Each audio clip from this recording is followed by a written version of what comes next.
Excel Techno School, Guruvayanakere, Venur. Admission open now. ಕೆಲವೇ ಕ್ಷಣಗಳಲ್ಲಿ ಶಾಸಕ ವಿನಯ್ ಕುಲಕರ್ಣಿ ಅವರ ಭವಿಷ್ಯ ನಿರ್ಧಾರವಾಗದಿದೆ. ಈಗಾಗಲೇ ಬಿಜೆಪಿ ಮುಖಂಡ ಯೋಗೇಶ್ ಗೌಡ ಕೊಲೆ ಪ್ರಕರಣದಲ್ಲಿ ದೋಷಿ ಅಂತ ವಿನಯ್ ಕುಲಕರ್ಣಿಯನ್ನ ಘೋಷಿಸಲಾಗಿದೆ. ವಿನಯ್ ಕುಲಕರ್ಣಿ ಸೇರಿದಂತೆ 17 ಜನ ಅಪರಾಧಿಗಳು ಈಗ ಕೋರ್ಟ್ಗೆ ಹಾಜರಾಗ್ತಾ ಇದ್ದಾರೆ. ಕೆಲವೇ ನಿಮಿಷಗಳಲ್ಲಿ ಶಾಸಕ ವಿನಯ್ ಕುಲಕರ್ಣಿ ಭವಿಷ್ಯ ನಿರ್ಧಾರವಾಗುತ್ತೆ. ದೋಷಿಗೆ ಜೀವಾವಧಿಯ, ಜೀವಿತಾವಧಿಯ ಅಥವಾ ಗಲ್ಲು ಶಿಕ್ಷೆಯ, ಇದು ಮೂರರಲ್ಲಿ ಯಾವುದು ಇದು ತೀರ್ಮಾನ ಆಗೋ ಅಂತದ್ದು ಇದೆ. ಕೆಲವೇ ನಿಮಿಷಗಳಲ್ಲಿ ಈಗ ಎಲ್ಲರೂ ಕೂಡ ಕೋರ್ಟ್ಗೆ ಹಾಜರಾಗಿದ್ದಾರೆ. 17 ಮಂದಿ ಕೂಡ ಈಗ ಕೋರ್ಟ್ಗೆ ಉಪಸ್ಥಿತರಿದ್ದಾರೆ. ಕೆಲವೇ ನಿಮಿಷಗಳಲ್ಲಿ ಬೆಂಗಳೂರಿನ ಜನಪ್ರತಿನಿಧಿಗಳ ವಿಶೇಷ ನ್ಯಾಯಾಲಯ 17 ದೋಷಿಗಳಿಗೆ ಶಿಕ್ಷೆಯ ಪ್ರಮಾಣವನ್ನು ಪ್ರಕಟ ಮಾಡೋ ಅಂತದ್ದು ಇದೆ. ಜನಪ್ರತಿನಿಧಿಗಳ ವಿಶೇಷ ಕೋರ್ಟ್ನತ್ತ ಇಡೀ ರಾಜ್ಯದ ಜನರ ಚಿತ್ತ ಈಗ ನೆಟ್ಟಿದೆ. ನೋಡ್ತಾ ಇದ್ದೀವಿ, ಇದು ಕೋರ್ಟ್ನ ಆವರಣ.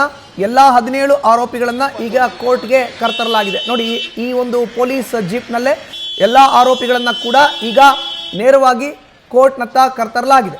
ಕೆಲವೇ ನಿಮಿಷಗಳಲ್ಲಿ ನ್ಯಾಯಮೂರ್ತಿ ಸಂತೋಷ್ ಗಜಾನನ್ ಭಟ್ ಅವರು ಶಿಕ್ಷೆಯ ಪ್ರಮಾಣವನ್ನು ಅಧಿಕೃತವಾಗಿ ತಿಳಿಸಲಿದ್ದಾರೆ.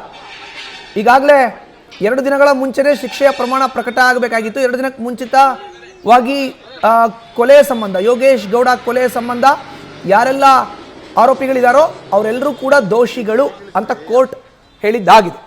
ದೋಷಿಗಳಿಗೆ ಶಿಕ್ಷೆ ಏನು ಹಾಗಾದರೆ ಅದನ್ನು ಇವತ್ತು ಪ್ರಕಟ ಮಾಡಬೇಕಾಗುತ್ತೆ. ಶಿಕ್ಷೆಯ ಪ್ರಮಾಣ ಪ್ರಕಟ ಆಗಬೇಕಾಗತ್ತೆ. ಕೊಲೆ ಕೇಸ್ನಲ್ಲಿ 17 ಮಂದಿ ಕೂಡ ದೋಷಿಗಳೇ ಅಂತ ಕೋರ್ಟ್ ಈಗ ಹೇಳಿದೆ. 17 ಜನ ಕೂಡ ಅಪರಾಧಿಗಳು. ಹಾಗಾದರೆ ಅಪರಾಧಿಗಳಿಗೆ ಶಿಕ್ಷೆ ಏನು ಅದನ್ನು ಈಗ ಕೋರ್ಟ್ ಹೇಳಬೇಕು. ಕೆಲವೇ ನಿಮಿಷಗಳಲ್ಲಿ ಈ ಭವಿಷ್ಯ ಹೊರಗಡೆ ಬೀಳುತ್ತೆ. ಧಾರವಾಡ ಗ್ರಾಮೀಣ ವಿಧಾನಸಭಾ ಕ್ಷೇತ್ರದ ಕಾಂಗ್ರೆಸ್ನ ಶಾಸಕ ಮಾಜಿ ಸಚಿವ ವಿನಯ್ ಕುಲಕರ್ಣಿ ಕೂಡ ಈಗ ದೋಷಿ. ಹೆಚ್ಚಿನ ಮಾಹಿತಿ ನೀಡ್ತಾರೆ ನಮ್ಮ ಪ್ರತಿನಿಧಿ ಅಂಕಿತಾ ದೂರವಾಣಿ ಸಂಪರ್ಕಕ್ಕೆ ಸಿಕ್ಕಿದ್ದಾರೆ. ಅಂಕಿತಾ, ಕೆಲವೇ ನಿಮಿಷಗಳಲ್ಲಿ ನ್ಯಾಯಮೂರ್ತಿ ಸಂತೋಷ್ ಗಜಾನನ ಭಟ್ ಅಧಿಕೃತವಾದಂತಹ ಶಿಕ್ಷೆಯ ಪ್ರಮಾಣವನ್ನು ಪ್ರಕಟ ಮಾಡೋರು ಇದ್ದಾರೆ. ಈಗಾಗಲೇ ಎಲ್ಲರನ್ನೂ ಕೂಡ ದೋಷಿ ಅಂತ ಪ್ರಕಟಿಸಿದ ಆಗಿದೆ. ಏನ್ ನಿರೀಕ್ಷೆ ಇದೆ, ಏನ್ ಆಗಬಹುದು ಈಗ ತೀರ್ಪು? ಮಧುಸೂದನ, ಧಾರವಾಡದ ಬಿಜೆಪಿ ಮುಖಂಡ ಯೋಗೀಶ್ ಗೌಡ ಕೊಲೆ ಕೇಸ್ಗೆ ಸಂಬಂಧಪಟ್ಟಂತೆ ಸುಮಾರು 17 ಜನ ಅಪರಾಧಿಗಳನ್ನ ಈಗಾಗಲೇ ಕೋರ್ಟ್ಗೆ ಕರೆತರುವಂತಹ ಕೆಲಸವನ್ನ ಪೊಲೀಸರು ಮಾಡಿದ್ದಾರೆ. ಇನ್ನೇನು ಕೆಲವೇ ಕ್ಷಣಗಳಲ್ಲಿ ನ್ಯಾಯಾಧೀಶರ ಮುಂದೆ ಆ ಅಪರಾಧಿಗಳನ್ನ ಹಾಜರುಪಡಿಸಲಾಗತ್ತೆ. ಅದಾದ ಮೇಲೆ ಶಿಕ್ಷೆಯ ಪ್ರಮಾಣ ಎಷ್ಟು ಅನ್ನೋದನ್ನ ಪ್ರಕಟಿಸುವಂತಹ ಸಾಧ್ಯತೆ ಇದೆ. ಬಹುತೇಕ 11:30 ಸುಮಾರಿಗೆ ಈ ಒಂದು ಪ್ರಕರಣವನ್ನ ಕೈಗೆತ್ತಿಕೊಂಡು ಶಿಕ್ಷೆ ಪ್ರಕಟ ಮಾಡುವಂತಹ ಸಾಧ್ಯತೆ ಹೆಚ್ಚಿರುವಂತದ್ದು. ನಿನ್ನೆ ವಾದ ಮತ್ತೆ ಪ್ರತಿವಾದವನ್ನ ಆಲಿಸಿದಂತಹ ನ್ಯಾಯಾಲಯ ಇವತ್ತು ಶಿಕ್ಷೆಯ ಪ್ರಮಾಣವನ್ನ ಪ್ರಕಟಿಸುವ ಬಗ್ಗೆ ಮುಂದೂಡಿಕೆ ಮಾಡಲಾಗಿತ್ತು. ಹಾಗಾಗಿ ಬಹುತೇಕ ಇವತ್ತು ಶಿಕ್ಷೆಯ ಪ್ರಮಾಣವನ್ನ ಪ್ರಕಟಿಸುವಂತಹ ಸಾಧ್ಯತೆ ಕೂಡ ಇದೆ. ಹಾಗಾಗಿ ಒಂದು ಕಡೆ ಅಪರಾಧಿಗಳು ಅಂದ್ರೆ ವಿನಯ್ ಕುಲಕರ್ಣಿ ಸೇರಿದಂತೆ 17 ಜನ ಅಪರಾಧಿಗಳೇನಿದ್ದಾರೆ ಅವರು ಕೂಡ ಕಾತುರದಿಂದ ಕಾಯ್ತಾ ಇರುವಂತದ್ದು. ಅಂದ್ರೆ ಶಿಕ್ಷೆಯ ಪ್ರಮಾಣ ಎಷ್ಟಿರ್ಬೋದು ಅನ್ನೋ ಒಂದು ಆತಂಕದಲ್ಲಿ ಅವರು ಕೂಡ ಇರುವಂತದ್ದು. ಈಗಾಗಲೇ ಅಂದ್ರೆ ಅವರ ಕುಟುಂಬಸ್ಥರು ಕೂಡ ಬಂದಿದ್ದಾರೆ. ಅಪರಾಧಿಗಳ ಕುಟುಂಬಸ್ಥರು ಕೂಡ ನ್ಯಾಯಾಲಯದಲ್ಲಿ ಇಲ್ಲಿ ಕಾಯ್ತಾ ಇರುವಂತದ್ದು. ಅಂದ್ರೆ ಶಿಕ್ಷೆಯ ಪ್ರಮಾಣ ಯಾವ ರೀತಿಯಾಗಿ ಪ್ರಕಟ ಆಗಬಹುದು ಅನ್ನೋ ಒಂದು ನಿರೀಕ್ಷೆಯಲ್ಲಿ ಅವರು ಕೂಡ ಇರುವಂತದ್ದು. ಮಧುಸೂದನ್, ಅಂಕಿತಾ, ಈಗಾಗಲೇ ನಿನ್ನೆ ನ್ಯಾಯಾಧೀಶರ ಮುಂದೆ ತನ್ನ ಹಿನ್ನೆಲೆಯನ್ನ ಶಾಸಕ ವಿನಯ್ ಕುಲಕರ್ಣಿ ಅವರು ಹೇಳಿಕೊಂಡಿದ್ದಾರೆ. ಇದರಿಂದ ಏನಾದರೂ ಒಂದು ಸ್ವಲ್ಪ ರಿಲ್ಯಾಕ್ಸೇಷನ್, ಕನ್ಸೆಷನ್ ಶಿಕ್ಷೆಯಲ್ಲಿ ಸಿಗೋಂತ ಸಾಧ್ಯತೆ ಇದೆಯಾ, ಹೇಗೆ?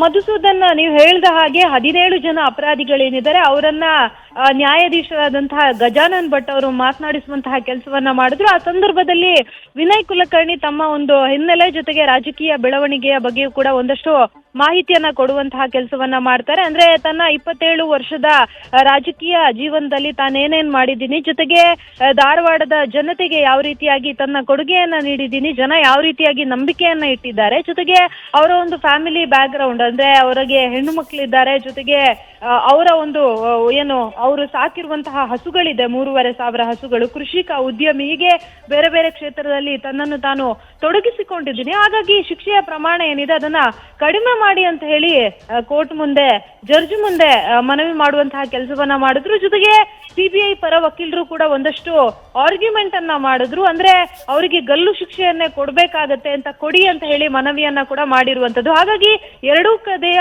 ವಾದ ಹಾಗೆ ಪ್ರತಿವಾದವನ್ನ ಈಗಾಗಲೇ ನ್ಯಾಯಾಲಯ ಆಲಿಸಿದೆ. ಹಾಗಾಗಿ ಇವತ್ತು ಯಾವ ರೀತಿಯಾಗಿ ಶಿಕ್ಷೆಯ ಪ್ರಮಾಣವನ್ನ ಪ್ರಕಟಿಸ್ತಾರೆ ಅನ್ನೋದನ್ನ ಕಾದ್ ನೋಡ್ಬೇಕಾಗತ್ತೆ. ಮಧುಸೂದನ್, ಅಂಕಿತಾ, ಇನ್ನು ಪ್ರಮುಖವಾಗಿ ಕುತೂಹಲ ಇರುವಂಥದ್ದು ಇಡೀ ರಾಜ್ಯದ ಜನರ ಚಿತ್ತ ಈಗ ಕೋರ್ಟ್ನತ್ತ ಇದೆ. ಕೆಲವೇ ನಿಮಿಷಗಳಲ್ಲಿ ಜಡ್ಜ್ಮೆಂಟ್ ಕೂಡ ಬರುತ್ತೆ, ಶಿಕ್ಷೆಯ ಪ್ರಮಾಣ ಪ್ರಕಟಿಸೋರು ಇದ್ದಾರೆ.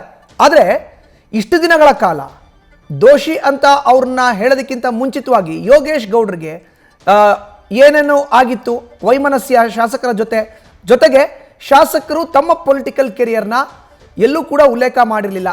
ಈಗ CBI ಕೂಡ ಅವ್ರಿಗೆ ಗಲ್ಲು ಶಿಕ್ಷೆ ಕೊಡಬೇಕು ಅಂತ ಕೋರ್ಟ್ಗೆ ಒಂದು ಪತ್ರವನ್ನು ಕೊಟ್ಟಿರುವಂಥದ್ದು. ಅಂಕಿತಾ, ಖಂಡಿತವಾಗ್ಲೂ ಮಧುಸೂದನ್, ಈಗಾಗಲೇ CBI ಪರ ವಕೀಲರು ಆರ್ಗ್ಯೂ ಮಾಡುವಂತಹ ಸಂದರ್ಭದಲ್ಲೂ ಕೂಡ ಒಂದಷ್ಟು ವಿಚಾರಗಳನ್ನ ಕೋರ್ಟ್ಗೆ ತಿಳಿಸುವಂತಹ ಕೆಲಸವನ್ನ ಕೂಡ ಮಾಡಿದ್ದಾರೆ. ಅಂದ್ರೆ ಯೋಗೀಶ್ ಗೌಡ ಕೊಲೆ ಆದ ಬಳಿಕ ಯಾವ ರೀತಿಯಾಗಿ ಆಯಿತು, ಜೊತೆಗೆ ಆ ಸಾಕ್ಷಿ ನಾಶಪಡಿಸೋದಕ್ಕೆ ಯಾವ ರೀತಿಯಾಗಿ ಮುಂದಾಗಿದ್ರು, ಇವೆಲ್ಲವನ್ನ ಕೂಡ ಕೋರ್ಟ್ಗೆ ಮನವರಿಕೆ ಮಾಡುವಂತಹ ಕೆಲಸವನ್ನ ಕೂಡ ಮಾಡಿದ್ರು. SV ರಾಜು ಅಂದ್ರೆ CBI ಪರ ವಕೀಲರಾದಂತಹ SV ರಾಜು ಅವರು ಅಪರಾಧಿಗಳು ಯಾವ ರೀತಿಯಾಗಿ ಕೊಲೆಯನ್ನ ಮಾಡಿದ್ರು, ಜೊತೆಗೆ ಯಾವ ಕಾರಣಕ್ಕಾಗಿ ಕೊಲೆಯನ್ನ ಮಾಡಿದ್ರು, ಕೊಲೆಯ ಹಿಂದಿನ ಸಂಚಿನ ಕುರಿತು ಕಂಪ್ಲೀಟ್ ಆಗಿ ಕೋರ್ಟ್ ಗಮನಕ್ಕೆ ತರುವಂತಹ ಕೆಲಸವನ್ನ ಕೂಡ ಮಾಡಿದ್ರು. ಜೊತೆಗೆ ಸಾಕ್ಷ್ಯ ನಾಶಕ್ಕೂ ಕೂಡ ಅಪರಾಧಿಗಳು ಪ್ರಯತ್ನವನ್ನ ಪಟ್ಟಿದ್ರು. ಹಾಗಾಗಿ ಗರಿಷ್ಠ ಪ್ರಮಾಣದ ಶಿಕ್ಷೆಯನ್ನ ನೀಡಲೇಬೇಕು ಅಂತ ಹೇಳಿ ವಾದವನ್ನ ಮಾಡಿದ್ದಾರೆ. ಇನ್ನು ವಿನಯ್ ಕುಲಕರ್ಣಿ ಅವರ ವಿಚಾರಕ್ಕೆ ಬರೋದಾದ್ರೆ, ಶಾಸಕರಾಗಿ ಕಾನೂನನ್ನ ಕೈಗೆತ್ತಿಕೊಂಡು ಕೊಲೆಯನ್ನ ಮಾಡಿಸಿದ್ದಾರೆ, ಜೊತೆಗೆ ಪೊಲೀಸರನ್ನ ದುರ್ಬಳಕೆ ಮಾಡ್ಕೊಂಡಿದ್ದಾರೆ, ಶಾಸಕ ಸಚಿವ ಸ್ಥಾನವನ್ನ ಕೂಡ ದುರ್ಬಳಕೆ ಮಾಡ್ಕೊಂಡಿದ್ದಾರೆ. ಹಾಗಾಗಿ ಸಾಕ್ಷಿಗಳಿಗೆ ಬೆದರಿಕೆ ಹಾಕುವಂತಹ ಕೆಲಸವನ್ನ ಕೂಡ ಮಾಡಿದ್ದಾರೆ. ಹಾಗಾಗಿ ಅವರಿಗೆ ಗರಿಷ್ಠ ಶಿಕ್ಷೆಯನ್ನ ಕೊಡ್ಲೇಬೇಕು ಅಂತ ಹೇಳಿ ಮನವಿಯನ್ನ ಮಾಡಿರುವಂತದ್ದು. ಜೊತೆಗೆ ಇನ್ನೊಂದು ಕಡೆ ಅಂದ್ರೆ ರಾಜಕೀಯ ವೈಷಮ್ಯದಿಂದ ಕೊಲೆ ಆಗಿದೆ. ಮೊದಲಿಗೆ ಈ ಒಂದು ಕೊಲೆ ಆದಂತಹ ಸಂದರ್ಭದಲ್ಲಿ ಬೇರೆಯವರನ್ನ ಸರೆಂಡರ್ ಮಾಡಿಸಲಾಗಿತ್ತು. CBI ಯಾವಾಗ ತನಿಖೆಯನ್ನ ಮಾಡುತ್ತೆ, ಅದಾದ ಬಳಿಕ ಸತ್ಯಾಸತ್ಯತೆ ಬಹಿರಂಗ ಆಗುತ್ತೆ. ಶಾಸಕನಾಗಿ ಕಾನೂನನ್ನ ಎತ್ತಿ ಹಿಡಿಯಬೇಕಾದವರು ಕೊಲೆಯನ್ನ ಮಾಡಿಸಿರುವಂತದ್ದು, ಪೊಲೀಸರನ್ನ ದುರ್ಬಳಕೆ ಮಾಡಿ ಸಂವಿಧಾನವನ್ನ ಉಲ್ಲಂಘಿಸಿದ್ದಾರೆ. ಈ ಎಲ್ಲ ವಿಚಾರಗಳನ್ನ ಕೂಡ ಕೋರ್ಟ್ ಗಮನಕ್ಕೆ ತರುವಂತಹ ಕೆಲಸವನ್ನ ಮಾಡ್ತಾರೆ. ಮತ್ತೊಂದು ಕಡೆ ಯೋಗೀಶ್ ಗೌಡರ್ ಅವರ ಕೊಲೆಯನ್ನ ಯಾವ ರೀತಿಯಾಗಿ ಬರ್ಬರವಾಗಿ ಮಾಡಿದ್ದಾರೆ ಅಂತ ಹೇಳಿ, ಅಂದ್ರೆ ಕಾರದ ಪುಡಿ ಎರಚಿ ಕೊಲೆಯನ್ನ ಮಾಡಿದ್ದಾರೆ ಅಂತ ಕೂಡ, ಇವೆಲ್ಲವನ್ನ ಕೂಡ ಕೋರ್ಟ್ ಗಮನಕ್ಕೂ ಕೂಡ ತರುವಂತಹ ಕೆಲಸವನ್ನ ಮಾಡಲಾಗಿತ್ತು. ಮಧುಸೂದನ್, ಅಂಕಿತಾ ಹಾಗೆ ಸಂಪರ್ಕದಲ್ಲಿ ಇರಿ. ನ್ಯೂಸ್ ಫಸ್ಟ್ ನಿರ್ಭೀತಿಯಿಂದ ನಿಮ್ಮ ಪರವಾಗಿ.